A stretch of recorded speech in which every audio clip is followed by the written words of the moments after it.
Hi students, very good evening to all. So हमने NSCGS की class के लिए ग्रेविटेशन तक चैप्टर डिस्कस कर लिए थे, राइट? सो आई होप सबने उसके क्वेश्चंस ट्राई कर लिए होंगे। सो स्टूडेंट्स, अगर किसी कॉन्सेप्ट में प्रॉब्लम आ रही है या फिर किसी न्यूमेरिकल में प्रॉब्लम आ रही है, so you can ask me in comments. So आज हम चैप्टर स्टार्ट कर रहे हैं work energy and power. Students, ये चैप्टर बहुत ईजी है। जितने अभी तक चैप्टर किए उसमें से सबसे इजी चैप्टर है हमारे पास work energy and power, and also it is a very scoring chapter. So सबसे पहले देखो कि हम अगर वर्क स्टार्ट करें तो स्टूडेंट्स, वर्क हमारे पास normal day to day life में जो हम बात कर रहे हैं वो वर्क मीन्स हम लेमन लैंग्वेज में जो वर्क डिस्कस करते हैं और हम जो फिजिक्स में वर्क डिस्कस कर रहे हैं that is quite different. How it is different? देखो, हम नॉर्मल लेमन लैंग्वेज में बोलते हैं, जैसे मैं अभी पढ़ा रही हूँ तो मैं बैठ के पढ़ा रही हूँ, सो दैट मीन्स मैं बोल रही हूँ कि मैंने कुछ काम किया, that I am taking class for 1 an hour, right? So it means what, कि मैंने बोला कि मैं 1 घंटे से काम कर रही हूँ, but according to physics I have done nothing. So physics के अकॉर्डिंग जो वर्क की डेफिनेशन है और जो लेमन लैंग्वेज में हम वर्क डिस्कस करते हैं that is quite different. So start करते हैं कि हमारे पास सिंपली वर्क क्या है।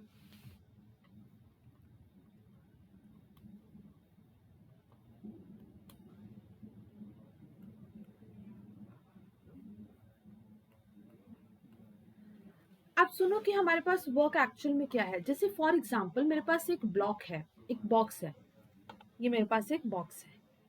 इस बॉक्स का कुछ मास है मेरे पास m। अब इस बॉक्स के ऊपर मैंने कुछ फोर्स अप्लाई किया। लेट्स सपोज मैंने बॉक्स पे क्या अप्लाई किया, फोर्स।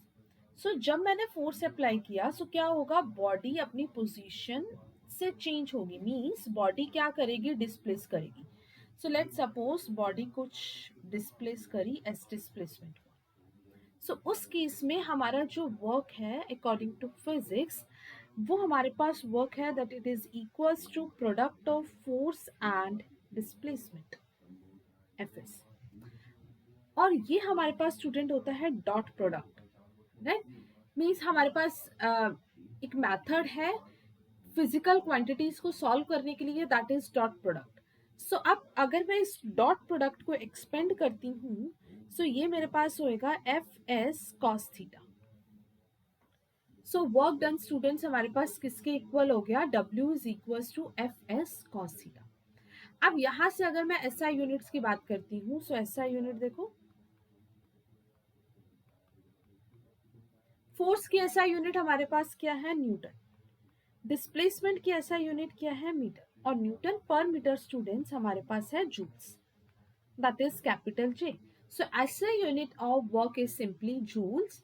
और हम कुछ काम कर रहे हैं, सो हम बोलते हैं, हम ऐसे नहीं बोलते हैं कि हमने ये काम किया इस डायरेक्शन में किया है ना। सो स्टूडेंट्स, वर्क हमारे पास कैसी क्वांटिटी है, scalar quantity.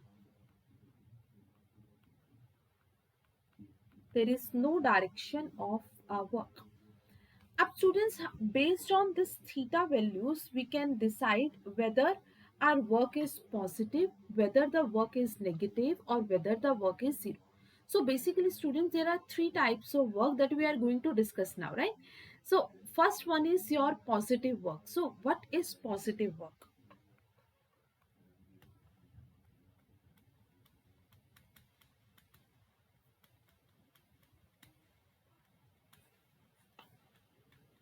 So positive work का मतलब हमारे पास स्टूडेंट्स क्या है, कि हम कुछ काम कर रहे हैं जिससे रिजल्ट पॉजिटिव मिल रहा है। देखो अब कैसे पॉजिटिव मिलेगा, ये डिपेंड करेगा हमारी थीटा की वैल्यूज पे। कि अगर मैंने ये बोला कि मेरे पास थीटा 0 है, सो कॉस क्या हो जाएगा, 0। यहाँ पे देखो फॉर्मूला क्या है, W is equal to F S cos theta, right? अब यहां से मेरे पास थीटा क्या है, 0। थीटा क्या है, 0। अब मैंने यहाँ पे 0 पुट किया, सो कॉस 0 मेरे पास क्या होता है, 1। सो मेरे पास जो भी आंसर आएगा सॉल्व करके वो मेरे पास क्या आएगा, positive. So this is an example of positive work done. अब बहुत सारे एग्जाम्पल हैं जो हम पॉजिटिव वर्क के डे टू डे लाइफ में डिस्कस करते हैं। देखो कैसे, जैसे फॉर एग्जाम्पल कि एक ब्लॉक है, ब्लॉक पे मैंने फोर्स लगाया, हो क्या रहा है स्टूडेंट्स, एक्चुअल में इसका फिजिकल मीनिंग समझो कि क्या हो रहा है। कि ये ब्लॉक है, इस पे मैंने फोर्स अप्लाई किया, तो जिस साइड मैंने फोर्स अप्लाई किया उसी साइड मेरे पास क्या हो रही है, डिस्प्लेसमेंट। जिस साइड फोर्स अप्लाई किया उसी साइड मेरे पास क्या हुई, डिस्प्लेसमेंट। सो अब क्या हुआ कि फोर्स और डिस्प्लेसमेंट में एंगल स्टूडेंट्स क्या हो गया, जीरो। फोर्स अप्लाई किया उसमें क्या हुआ, डिस्प्लेसमेंट, तो उन दोनों में एंगल क्या हो गया, जीरो, क्योंकि दोनों हमारे पास क्या है, पैरेलल, राइट। सो थीटा क्या हो गया, जीरो। थीटा जीरो हो गया तो वर्क कैसा हो जाएगा, पॉजिटिव, राइट। अब इसके बहुत सारे example day to day life में है। जैसे फॉर एग्जांपल हमने एक स्प्रिंग को स्ट्रेच किया, अब स्प्रिंग को स्ट्रेच कर रही हूँ, तो work done by stretching force क्या हो जाएगा, बहुत इंपॉर्टेंट एग्जांपल है, work done by stretching force.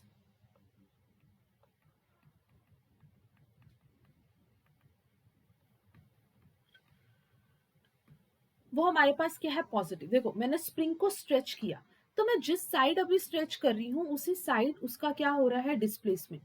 तो इसका मतलब जिस साइड स्ट्रेच किया उसी साइड क्या हुआ, डिस्प्लेसमेंट। सो वर्क डन मेरे पास क्या हो जाएगा, positive. So work done by stretching spring. दूसरा एग्जांपल है मेरे पास, a body falls, a ball falls freely under the action of gravity.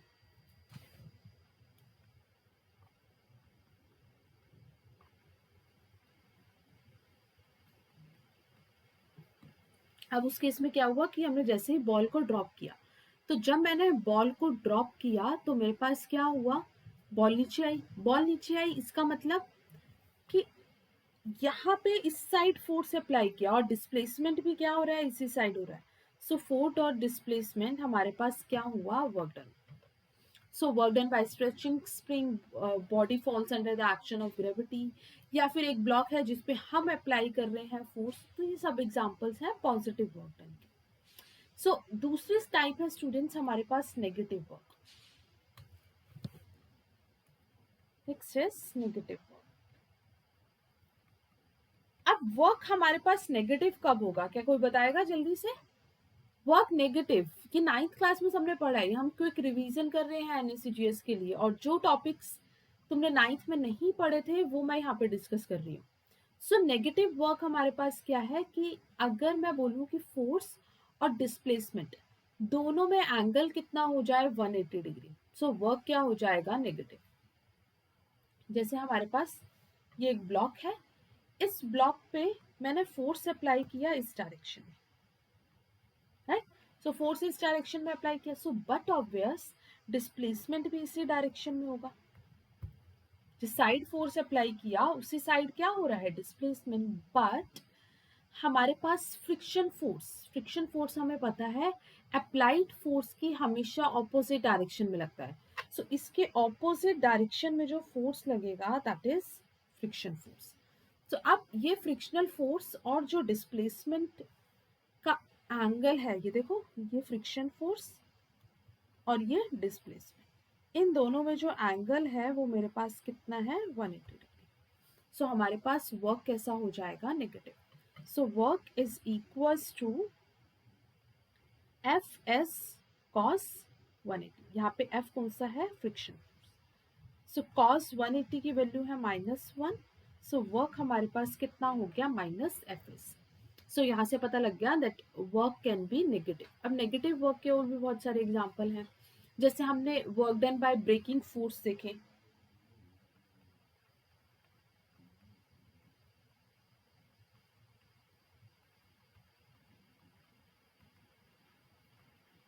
अब work done by braking force in the sense कि जैसे बॉडी मूव कर रही है, हमने ब्रेक्स अप्लाई की, तो ब्रेक्स अप्लाई की तो रिटार्डिंग फोर्स लगता है जो कि हमेशा ऑपोजिट डायरेक्शन में होता है। बट बॉडी जब ब्रेक्स लगाने के बाद स्टॉपिंग डिस्टेंस ट्रेवल करती है, वो आगे की तरफ रुकती है, तो वो तो आगे की तरफ ही रुक रही है ना। सो इसका मतलब जो work done by braking force है वो भी हमारे पास कैसा होगा, नेगेटिव। दूसरा एग्जाम्पल है, when a body falls upwards। अब जब मैंने बॉडी को ऊपर की तरफ प्रोजेक्ट किया, तो देखो स्टूडेंट्स क्या हो रहा है कि ये मेरे पास लेट सपोज बॉल है, इस बॉल को मैंने ऊपर की तरफ प्रोजेक्ट किया, मींस कि इसको मैंने ऐसे प्रोजेक्ट किया। तो जब मैंने इसको इस डायरेक्शन में प्रोजेक्ट किया, मींस मैं फोर्स ऊपर की तरफ लगा रही हूँ। यहाँ मैंने क्या अप्लाई किया, फोर्स है। बट बॉडी वापस से घूम के under the action of gravity यहीं पे आएगी। तो देखो फोर्स और डिस्प्लेसमेंट क्या हो गया, ऑपोजिट डायरेक्शन में। तो जब भी फोर्स और डिस्प्लेसमेंट ऑपोजिट डायरेक्शन में होगा, सो वर्क कैसा होगा, negative. I hope this is very clear to you. अब मान लो इसके कुछ और इलेक्ट्रोस्टैटिक फोर्स ऑफ रिपल्शन के एग्जांपल दे सकते हैं। तो मतलब अगर डायग्राम में या क्वेश्चन में कभी भी ऐसा लगे कि फोर्स और डिस्प्लेसमेंट ऑपोजिट डायरेक्शन में है, सो वर्क कैसा होगा हमारे पास, नेगेटिव। नेक्स्ट है मेरे पास जीरो वर्क।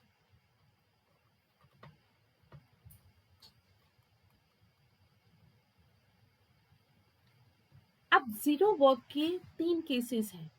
सिंपल अगर मैं फॉर्मूले से बात करूं, तो स्टूडेंट्स वर्क किसके इक्वल था, F S cos theta. Work किसके इक्वल है, एफ एस कॉस थीटा। अब अगर कोई, ये मान लो ये बॉडी है, मैं इस पे कोई फोर्स ही नहीं अप्लाई कर रही, ये ऐसे है, ये रेस्ट पे है, मैं कुछ फोर्स ही नहीं अप्लाई कर रही, तो that means work done by this bottle is zero. कि बॉटल कुछ वर्क नहीं कर रही, क्यों, क्योंकि मैंने कुछ फोर्स ही नहीं अप्लाई किया। सो यानी कि फर्स्ट केस हो गया if force is zero, then work done is zero. तो वर्क डन क्या हो जाएगा, जीरो। अब दूसरा केस देखो, अब मैं इसमें बहुत लेस फोर्स अप्लाई करी, क्या ये मूव किया, नहीं किया। हाँ, अगर मैं बहुत ज्यादा फोर्स अप्लाई किया तो देखो ये मूव करने लगी। But what I am doing, मैं इसमें बहुत लेस फोर्स अप्लाई कर रही हूँ, like this, see now it is not moving. So if it is not moving, that means your displacement is going to be zero. You are applying the force, तुम force apply कर रहे हो, but force इतना कम है कि body displace नहीं कर रही है। सो इसका मतलब ये डिस्प्लेसमेंट क्या हो जाएगा, सी। सो दैट मीन्स अब उस केस में मेरे पास ये डिस्प्लेसमेंट की वैल्यू क्या हो गई, zero. So if S is zero, अगर डिस्प्लेसमेंट जीरो हो गया, तब भी वर्क डन हमारे पास क्या हो जाएगा, सी। अब थर्ड केस है मेरे पास, it depends on the theta now, कि अब थीटा पे कैसे डिपेंड करेगा। तो देखो थीटा पे ऐसे डिपेंड करेगा कि अगर मैं बोलूं कि फोर्स और डिस्प्लेसमेंट के बीच का एंगल 90 डिग्री है, उस केस में मेरे पास वर्क डन क्या हो जाएगा, सी। जैसे फॉर एग्जांपल मैंने ये बोला, हमने लॉज ऑफ मोशन में नॉर्मल फोर्स डिस्कस किया था, क्या था normal force,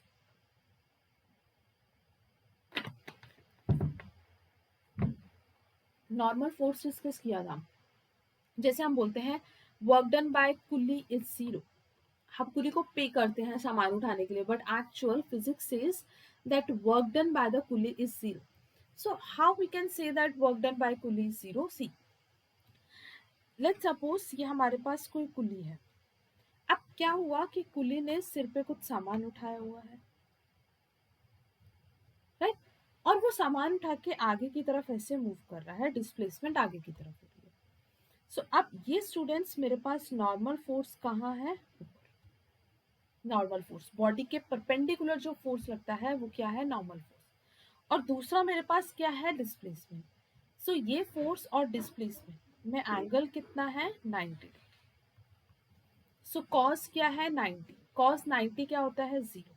so W is equals to F S cos 90, cos 90 is 0. So work done by the Coulomb is 0. So whenever you will notice that कि 90 degree angle बन रहा है force और displacement में, सो वर्क डन जीरो हो जाएगा। बहुत सारे एग्जांपल है, work done by centripetal force. So अब सेंट्रीपिटल फोर्स के केस में भी क्या हो रहा है, ये एक बॉडी है ना। अब ये बॉडी को जब मूव करा रहे हैं, सो बॉडी ऐसे सर्कुलर पाथ में मूव कर रही है। दैट मीन्स फोर्स जो लग रहा है, देखो फोर्स और सेंट्रीपिटल फोर्स लगता है towards the centre of the circle, and the value of centripetal force, if you don't know, you can remember it.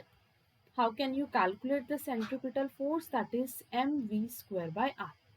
So centripetal force हमारे पास क्या है, mv²/r, और डिस्प्लेसमेंट कैसे हो रहा है, अलोंग द टेंजेंट, ये क्या है, डिस्प्लेसमेंट।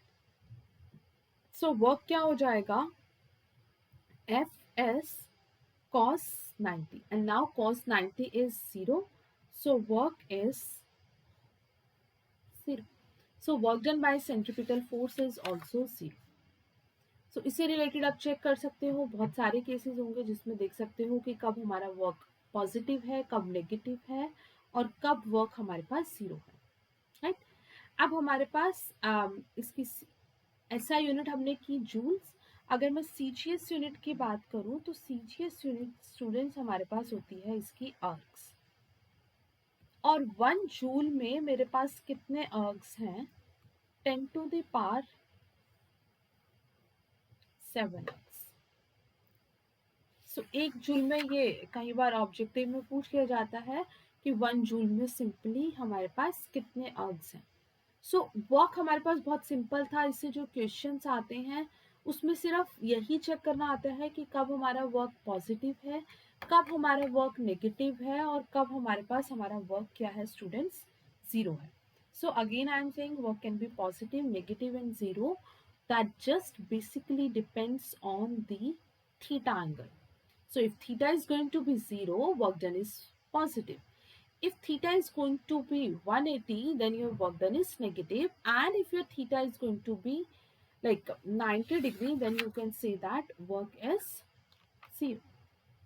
और कई बार क्या होगा, न्यूमेरिकल्स की फॉर्म जो दे रखी होगी उसमें गिवन होगा, मीन्स थीटा की वैल्यूज हमारे पास गिवन होंगी, 60 है, 30 है, कुछ भी थीटा की वैल्यूज गिवन है, सो वहां से भी हम कैलकुलेट कर सकते हैं, राइट। अब स्टार्ट करते हैं हमारे पास। अच्छा, इक्वेशन हमारे पास आ जाता है that work done bye a variable force. देखो उस केस में हमें क्या करना है, मीन्स अगर हम ऐसे बोले, जैसे मैंने अगर तुम्हें एक ग्राफ दे दिया,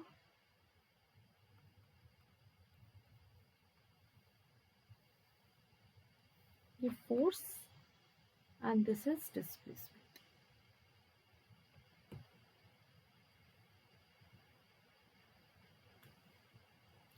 this value is 1, 2 and this is 4,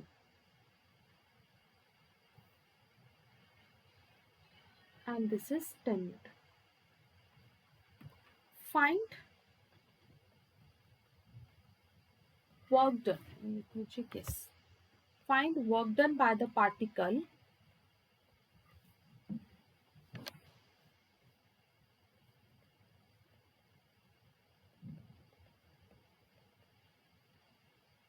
when displacement is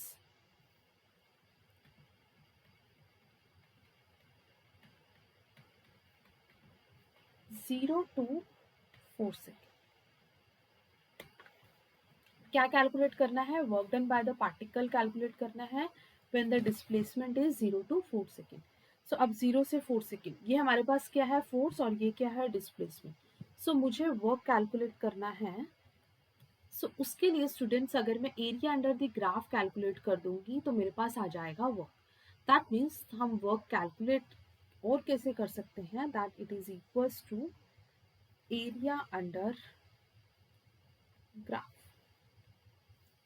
so area under graph, this is triangle, so triangle का क्या हो जाएगा, half into base is 1, height is 10, right. उसके बाद हमारे पास क्या है, ये रेक्टेंगल, सो ये हमारे पास कितना हो जाएगा, 1 इंटू 10 प्लस हाफ इंटू, ऐसा करते हैं एक एक का ही डिफरेंस ले लेते हैं, क्या, चलो ठीक है 4 ले लिया, तो हाफ इंटू बेस, बेस कितना है, 2 से 4 का 2, हाइट कितनी है 10। तो अब इसको सॉल्व करोगे, सो यहाँ से आ जाएगा हमारे पास 5 प्लस 10 प्लस 10। सो स्टूडेंट्स हमारे पास जो वर्क आ गया वो कितना आ गया, 25 जूल्स, राइट। सो इस तरीके से हम वर्क कैलकुलेट कर सकते हैं। अगर हमारे पास क्वेश्चन की टाइप ऐसी आ जाती है जिसमें हमारे पास ग्राफ गिवन है, सो वर्क कैलकुलेट कर सकते हैं bye calculating area under the graph, but first check that graph should be between force and displacement. So you can write it down that area under force displacement graph is equals to work done. अब इससे related एक और question की type देखते हैं. A body constrained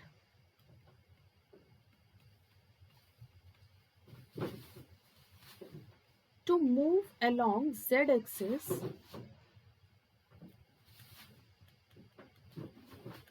under a constant force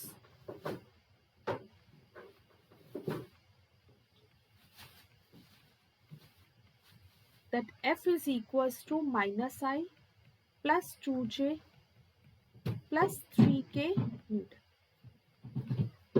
Now work done by this force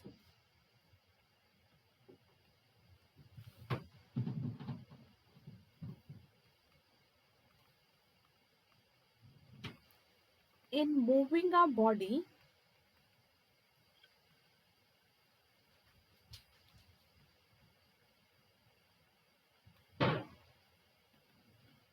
a distance of 4 meter along z-axis. अब देखो, अब यहाँ पे बहुत इजी क्वेश्चन है, ध्यान से समझना. That a body is constrained to move along z-axis under a constant force. So that means force हमें given है. Force की वैल्यू हमारे पास क्वेश्चन में given है. Force. That is minus I plus 2J plus 3K. ये force given है. Now displacement भी हमें इतना गिवन है 4 meter, but it is along Z axis. So displacement अगर जेड एक्सिस के अलोंग है, इसका मतलब 4 मीटर वो के कैप है. राइट. अच्छा, अब इस टाइप के क्वेश्चन को करने के लिए हिंट बताती हूँ. देखो स्टूडेंट्स, आई, जे और के होते हैं हमारे पास यूनिट वेक्टर. मीन्स अगर मैं कोऑर्डिनेट सिस्टम की बात करूं, so this is X, Y and Z. So along X axis जो यूनिट वेक्टर होता है वो होता है I cap. Along Y axis जो यूनिट वेक्टर है वो है J cap, and this is K cap. ठीक. अब क्योंकि यहाँ पे जेड एक्सिस था इसीलिए मैंने लिखा 4 के कैप. राइट. अब एक और बात ध्यान रखनी है, क्योंकि यहाँ पे हमारे पास डॉट प्रोडक्ट यूज हो रहा है. सो कई बार क्वेश्चंस के लिए हमें ये कॉन्सेप्ट एक और ध्यान रखना है. देखो हमारे पास जो आई डॉट आई होता है ये स्टूडेंट होता है मेरे पास 1. सिमिलरली मेरे पास जे डॉट जे जो होता है वो भी कितना होता है 1. एंड ऑल्सो के डॉट के भी कितना होता है 1. उसके अलावा आपस में किसी के साथ भी करोगे तो हो जाएगा 0. इसका मतलब हमारा सिर्फ आई आई के साथ मल्टीप्लाई होगा, जे जे के साथ मल्टीप्लाई होगा और के साथ मल्टीप्लाई होगा. सो अब अगर मैं वर्क देखूं तो वर्क क्या होगा, फोर्स डॉट डिस्प्लेसमेंट. सो यहाँ पे के सिर्फ के साथ मल्टीप्लाई होगा. सो अगर के साथ मल्टीप्लाई हो रहा है, सो ये क्या हो जाएगा 1. सो 4 3 जा क्या हो जाएगा 12.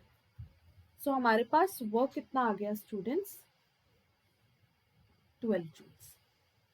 सो you can calculate any question of work. First type जहां से क्वेश्चन बनता है वो हमारे पास टाइप्स ऑफ वर्क से. सेकेंड टाइप जिसमें हमारे पास ग्राफ गिवन है. थर्ड अगर वो वेक्टर फॉर्म में आ जाते हैं क्वेश्चन. ठीक. नेक्स्ट स्टार्ट करते हैं. Work is completed. So let's start now energy. अब देखो एनर्जी क्या है.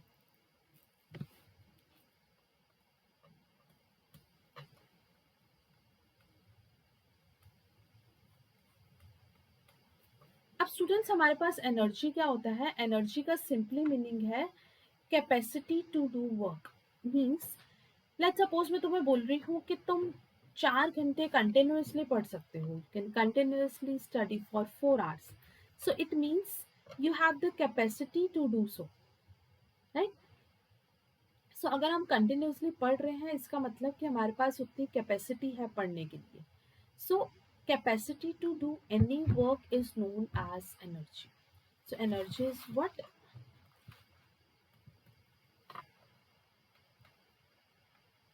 capacity to do work is known as energy. कि हमारे पास कोई काम करने की कितनी कैपेसिटी है, उसे हम क्या नाम देते हैं, एनर्जी। अब एनर्जी हमारे पास, हमारे सिलेबस में जो एनर्जी है वो हमारे पास है mechanical energy. Although there are many types of energy, say light energy हो गया, हीट एनर्जी हो गया, बट ऑब्वियसली यहाँ से तुम्हारे एनएससीजीएस में क्वेश्चन नहीं पूछा जाएगा। सो क्वेश्चन हमारे पास कहाँ से बनता है, सबसे पहले तो काइनेटिक एनर्जी।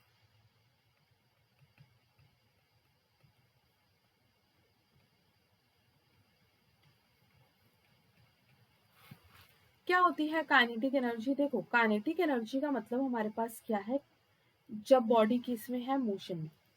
तो काइनेटिक एनर्जी का मतलब है कि बॉडी किस में है, मोशन में, उस टाइम पे जो एनर्जी प्रोड्यूस होगी उसे हम क्या नाम देंगे, kinetic energy. Let's suppose that car is moving, vehicles are moving, so if the body is moving at that time, the energy possessed by the body is simply known as kinetic energy।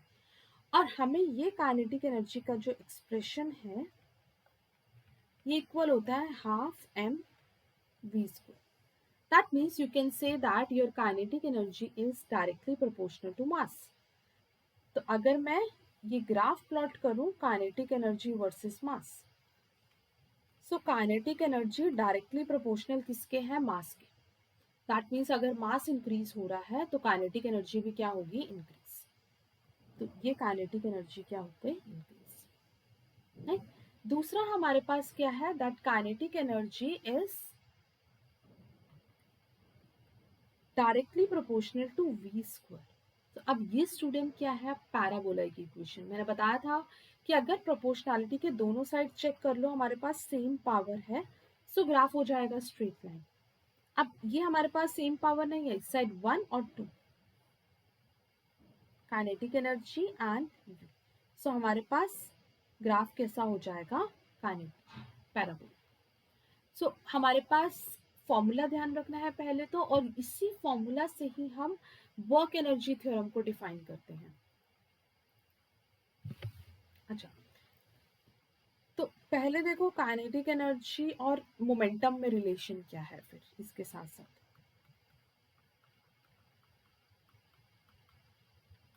Relation between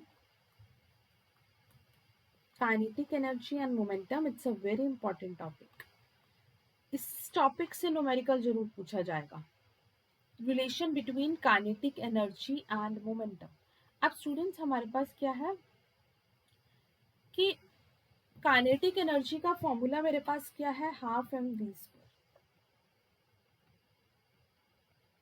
और momentum किसके equal है, M we. इसका छोटा सा derivation है, मैं बता रही हूँ, क्योंकि अगर मैं ऐसे ही फॉर्मूला लिख दूंगी so might be you will not gate.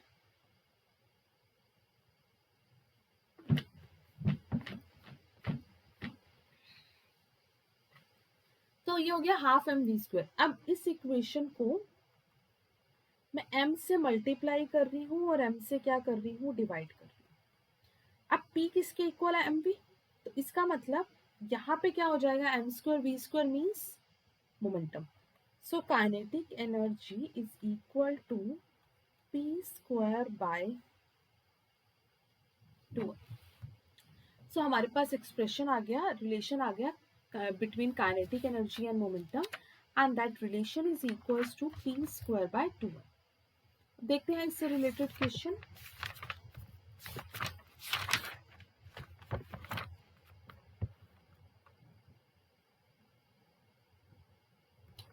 अब कुछ क्वेश्चन की प्रैक्टिस करते हैं यहाँ तक पहले।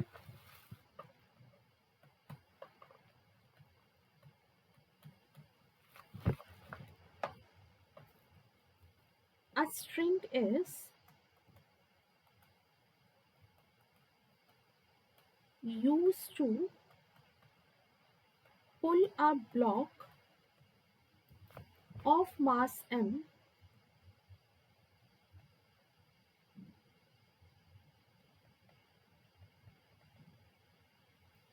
vertically up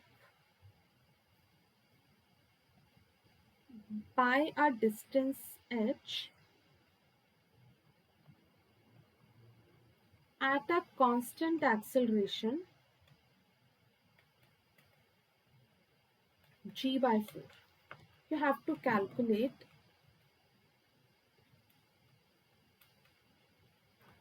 work done by the tension in the string. अब यहीं पे साथ साथ कॉन्सेप्ट भी क्लियर हो जाएगा। देखो क्या कह रहा है, ये हमारे पास एक मास है, ये g/4 एक्सेलरेशन से ऊपर जा रही है बॉडी। सबसे पहले बात सुनो स्टूडेंट, यहाँ पे work done by the tension निकालना है। सो टेंशन फोर्स हमारे पास लगता है हमारे स्ट्रिंग्स में। स्ट्रिंग्स में जो फोर्स एक्ट होता है वो होता है हमारे पास टेंशन, और वो टेंशन कैसे मार्क करोगे, हमेशा away from the body, means body से दूर जाता हुआ, लाइक दिस इज टेंशन। ठीक, अब क्या निकालना है, वर्क डन बाय टेंशन। अब ये हमारे पास एक ब्लॉक है जिसका मास है m, इसका फ्री बॉडी डायग्राम बना रहे हैं, देखना कैसे। इस ब्लॉक पे जितने भी फोर्सेस लग रहे हैं उसे मार्क कर दो। सो ये मास m है, इधर एक फोर्स लगा क्या, टेंशन, इधर एक क्या लगा, वेट डाउनवर्ड, इधर क्या लगा मेरे पास, g/4 एक्सेलरेशन। ठीक, अब हमारे पास फॉर्मूला क्या है, net force is equals to mass into acceleration. Newton second law लगाएंगे, आंसर आ जाएगा, देखना। Net force is equals to mass into acceleration. अब नेट फोर्स कैसे निकालते हैं बच्चे, जैसे मान लो कि एक ब्लॉक है, इधर मैंने बोला 20 न्यूटन का फोर्स लग रहा है, इधर बोला 10 न्यूटन का फोर्स लग रहा है। सो नेट फोर्स कितना होगा, यस 10 न्यूटन, और किस साइड होगा, इस साइड होगा। मीन्स जब भी हम नेट फोर्स निकाल रहे हो तो बड़े वाले फोर्स में से स्मॉलर फोर्स को माइनस कर दिया, तो क्या किया, 20 माइनस 10, मास इनटू एक्सेलरेशन क्या है, g/4। ठीक, सो हम यहाँ से, अब मेरे पास यहाँ पे 20 और ये तो गिवन नहीं है 10, ये तो हिंट कर दिया कि 20 और 10 पुट कर सकते हैं। मीन्स जिस साइड स्टूडेंट एक्सेलरेशन हो रहा है वो वाला फोर्स हमारे पास क्या है, greater.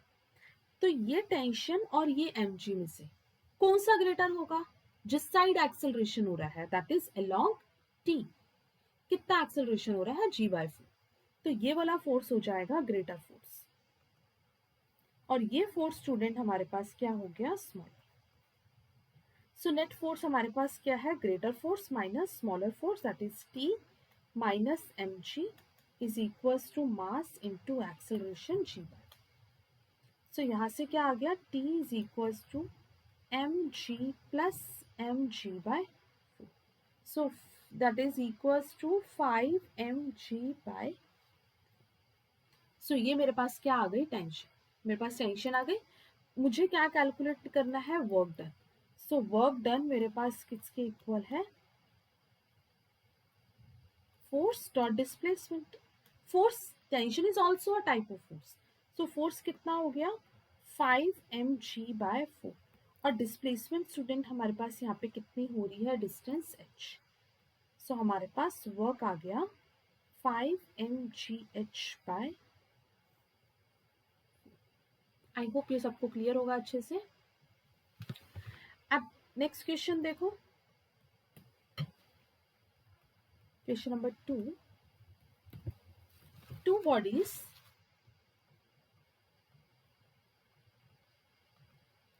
of masses m1 and m2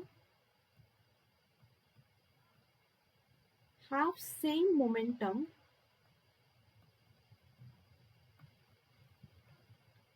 then the ratio of their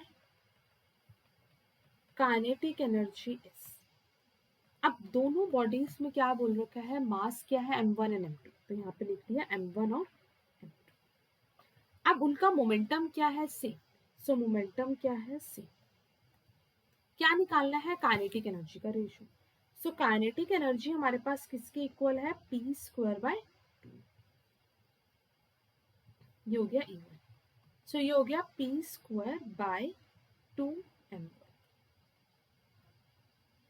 और यहां से E2 किसके इक्वल हो जाएगा, मोमेंटम क्या है, p²/2। तो अब रेशियो निकालना है तो इन दोनों को सिंपली डिवाइड कर दो, E1/E2 is equals to p²/2m1 divided by p²/2m2। ये सब कैंसिल हो गया, सो हमारे पास क्या आ गया, m2/2। सो हमारे पास काइनेटिक एनर्जी का रेशियो कितना आ गया स्टूडेंट्स, m2/m। अब इससे रिलेटेड कैसे भी घुमा के क्वेश्चन आ सकता है, कई बार मास इक्वल दे देंगे, कई बार मोमेंटम इक्वल दे देंगे। सो you can solve by any of the method. ठीक है, फॉर्मूला यही यूज करोगे रिलेशन काइनेटिक एनर्जी और मोमेंटम का, उसके अलावा वैल्यूज को कैसे भी सब्स्टिट्यूट कर सकते हो। ठीक, तो हमारे पास नेक्स्ट क्लास में हम डिस्कस करते हैं हमारा कंजर्वेशन ऑफ एनर्जी और उससे related problem. So will cover this chapter in the next class. Okay, thank you.